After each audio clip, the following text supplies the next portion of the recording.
ಊಟದ ಜೊತೆಗೆ side dish ಆಗಿ ಎಗ್ ಬುರ್ಜಿನ ಮಾಡಿಕೊಂಡ್ರೆ ತುಂಬ ಚೆನ್ನಾಗಿರುತ್ತೆ. ಅನ್ನ, ರಸಮ್, ತರಕಾರಿ, ಸಾಂಬಾರು ಏನಾದರೂ ಇದ್ದವಾಗ ಸೈಡ್ ಡಿಶ್ ಆಗಿ ಈ ಥರ ನಾವು ಎಗ್ ಬುರ್ಜಿಯನ್ನು ಮಾಡಿಕೊಂಡ್ರೆ ತುಂಬ ಟೇಸ್ಟಿಯಾಗಿರುತ್ತೆ. ಸಿಂಪಲ್ಲಾಗಿ ಕಮ್ಮಿ ಇಂಗ್ರೀಡಿಯೆಂಟ್ಸ್ನಲ್ಲಿ ಎಗ್ ಬುರ್ಜಿ ಮಾಡೋ ವಿಧಾನನ ಹೇಳ್ತಾ ಇದ್ದೀನಿ. ಹಾಗೆ ಎಲ್ರಿಗೂ ಸೌಮ್ಯ ಅಡುಗೆ ಮನೆ ಕನ್ನಡ ಚಾನಲ್ಗೆ ಸ್ವಾಗತ. ಒಂದು ಪ್ಯಾನ್ನ ಸ್ಟವ್ ಮೇಲೆ ಇಟ್ಟಿದ್ದೀನಿ. ಅದಕ್ಕೆ 3 ಚಮಚದಷ್ಟು ಅಡುಗೆ ಎಣ್ಣೆಯನ್ನು ಹಾಕ್ಕೊಳ್ತಾ ಇದ್ದೀನಿ. ಎಣ್ಣೆ ಕಾದ ನಂತರ 1/4 ಚಮಚದಷ್ಟು ಸಾಸಿವೆ, 1/4 ಚಮಚದಷ್ಟು ಜೀರಿಗೆ,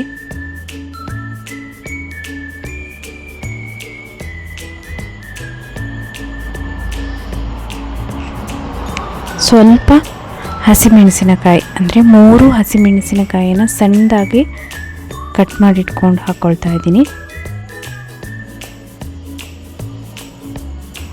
ಸ್ವಲ್ಪ ಫ್ರೈ ಆಗಬೇಕು. ಅದು ಸ್ವಲ್ಪ ಫ್ರೈ ಆದ ನಂತರ ಒಂದು ಈರುಳ್ಳಿ, ದೊಡ್ಡ ಗಾತ್ರದ ಒಂದು ಈರುಳ್ಳಿಯನ್ನು ಸಣ್ಣದಾಗಿ ಕಟ್ ಮಾಡಿದ್ದೀನಿ. ಹಾಗೆ ಇದನ್ನು ಚೆನ್ನಾಗಿ ಫ್ರೈ ಮಾಡ್ಕೋಬೇಕು.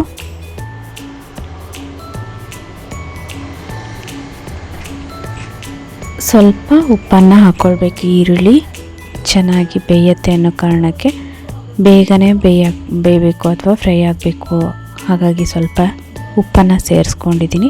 ಹಾಗೆ ಸ್ವಲ್ಪ ಅರಿಶಿಣ ಪುಡಿ, 1/4 ಚಮಚದಷ್ಟು ಅರಿಶಿಣ ಪುಡಿ.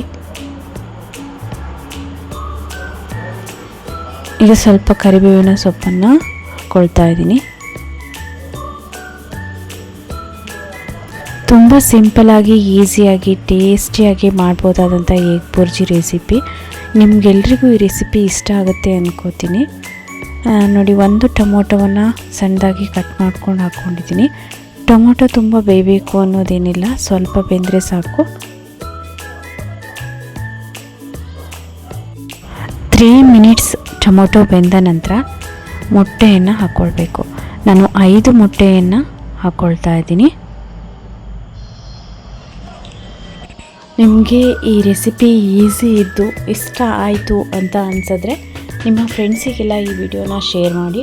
ಹಾಗೆ ನನ್ನ ಚಾನಲ್ನ ಸಬ್ಸ್ಕ್ರೈಬ್ ಮಾಡದೆ ನೋಡ್ತಾ ಇದ್ದರೆ ದಯವಿಟ್ಟು ಸಬ್ಸ್ಕ್ರೈಬ್ ಮಾಡಿಕೊಂಡು ಆಲ್ ನೋಟಿಫಿಕೇಷನ್ನ ಆನ್ ಮಾಡಿಕೊಂಡು ನಿಮ್ಮ ಎಲ್ಲ ಫ್ರೆಂಡ್ಸು, ಫ್ಯಾಮಿಲಿ ಮೆಂಬರ್ಸ್ಗೆ ನನ್ನ ವೀಡಿಯೋಸ್ನ ಶೇರ್ ಮಾಡಿ.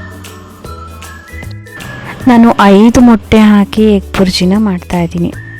ನೀವು ಸ್ವಲ್ಪ ಎಗ್ ಬುರ್ಜಿ ಜಾಸ್ತಿ ಆಗಬೇಕು ಅಂತ ಅನಿಸಿದ್ರೆ ಈರುಳ್ಳಿಯನ್ನು ಸ್ವಲ್ಪ ಜಾಸ್ತಿ ಹಾಕ್ಕೊಳ್ಬೋದು. ಹಾಗೆ ಇದಕ್ಕೆ ಸ್ವಲ್ಪ ತೆಂಗಿನಕಾಯಿ ತುರಿಯನ್ನು ಸಹ ಲಾಸ್ಟಲ್ಲಿ ಕೊತ್ತಂಬರಿ ಸೊಪ್ಪು ಹಾಕುವ ಟೈಮಲ್ಲಿ ಸ್ವಲ್ಪ ತೆಂಗಿನ ತುರಿಯನ್ನು ಸೇರಿಸ್ಕೊಂಡ್ರೂ ಬುರ್ಜಿ ಸ್ವಲ್ಪ ಜಾಸ್ತಿ ಆಗುತ್ತೆ. ನೋಡಿ, ಇವಾಗ ಸ್ವಲ್ಪ ಬೆಂದಿದೆ ಮೊಟ್ಟೆ. ಒಂದು 5 ನಿಮಿಷಗಳ ಕಾಲ ಮೀಡಿಯಮ್ ಫ್ಲೇಮಲ್ಲಿ ಬೇಯಿಸ್ಕೊಂಡಿದ್ದೆ.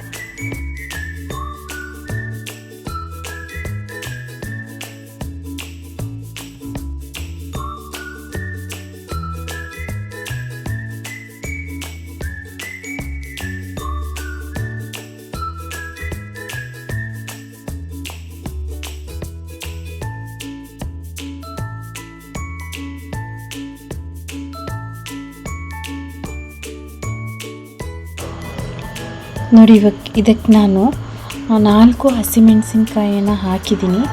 ನೀವು ಖಾರ ಬೇಕನ್ಸಿದ್ರೆ ಮಾತ್ರ ಕಾಳು ಮೆಣಸಿನ ಪೌಡರ್ನ, ಬ್ಲ್ಯಾಕ್ ಪೆಪ್ಪರ್ ಪೌಡರ್ನ ಸ್ವಲ್ಪ ಹಾಕ್ಕೊಳ್ಬೋದು.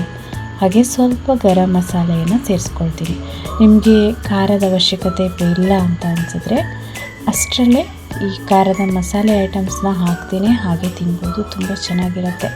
ಸ್ವಲ್ಪ ಉಪ್ಪನ್ನು ಸೇರಿಸ್ಕೊಳ್ತೀನಿ. ನಾನು ಮೊದಲಿಗೆ ಸ್ವಲ್ಪ 1/4 ಚಮಚದಷ್ಟು ಉಪ್ಪನ್ನು ಹಾಕ್ಕೊಂಡಿದ್ದೆ. ಇವಾಗ 1/4 ಚಮಚದಷ್ಟು ಸೇರಿಸ್ಕೊಂಡಿದ್ದೀನಿ. ಸ್ವಲ್ಪ ಕೊತ್ತಂಬರಿ ಸೊಪ್ಪನ್ನು ಸಣ್ಣದಾಗಿ ಕಟ್ ಮಾಡ್ಕೊಂಡು ಹಾಕ್ಕೊಳ್ತಾ ಇದ್ದೀನಿ. ಹೀಗೆ ಮಿಕ್ಸ್ ಮಾಡಿ ಸ್ಟವ್ನ ಆಫ್ ಮಾಡಿ. ನೋಡಿದ್ರಲ್ಲ, ತುಂಬ ಈಸಿಯಾಗಿ ಮಾಡುವಂಥ ಎಗ್ ಬುರ್ಜಿ ಸಿಂಪಲ್ಲಾಗಿ ಮಾಡ್ಕೊಳ್ಬೋದು. ಬೇಗನೆ ರೆಡಿ ಆಗುತ್ತೆ, ಹಾಗೆ ಟೇಸ್ಟಿಯಾಗಿರುತ್ತೆ. ವಿಡಿಯೋ ನೋಡಿದ್ದಕ್ಕಾಗಿ ಧನ್ಯವಾದಗಳು.